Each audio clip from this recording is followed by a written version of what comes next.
однозначно мечеть соборная для Казани нужна, потому что ее у нас нет.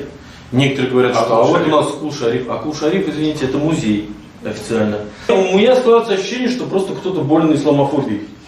Ну, какой смысл в этом письме после того, как уже заложен камень? Мне кажется, просто на всякий случай мы еще были против, мне кажется, из этой серии. Да? Правильно сказать, что Кул-Шариф, да, Кул-Шариф это же мечеть большая снаружи, маленькая снутри.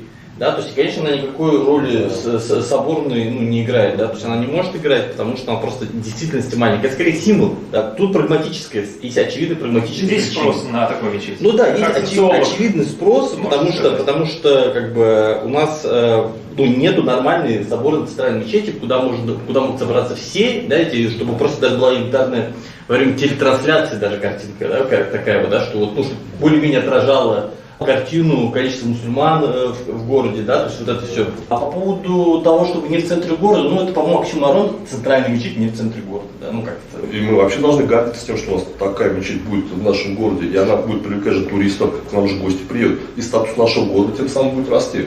То есть статус нашего города, вот благодаря таким проектам, он и растет. Если брать про парк Каравай, это устаревший парк, это же далеко не Диснейленд. Если бы там был Диснейленд, можно было бы еще вообще что-то говорить. Сейчас наблюдаю за комментариями, которые пишут люди, которые, по всей видимости, не ходят в мечеть. Очень часто 80% их довод против строительства мечети: зачем нужна нам еще одна мечеть, их и так много.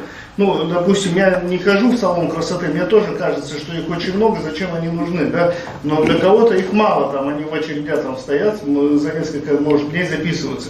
Мы знаем, как выглядит другой берег, собственно говоря. Мы видим, какие там стоят жилые здания.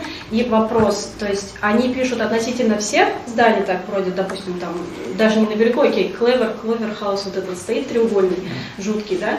То есть насчет вот этих зданий пишутся такие письма или нет? Вот этого я просто лично не знаю, действительно. И мне любопытно, потому что в Казани мы не наблюдаем в принципе какой-то целостности архитектурной.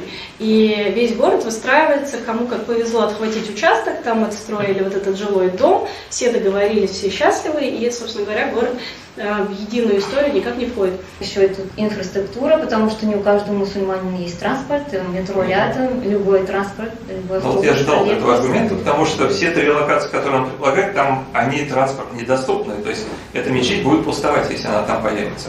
А пенсионеры должны добираться.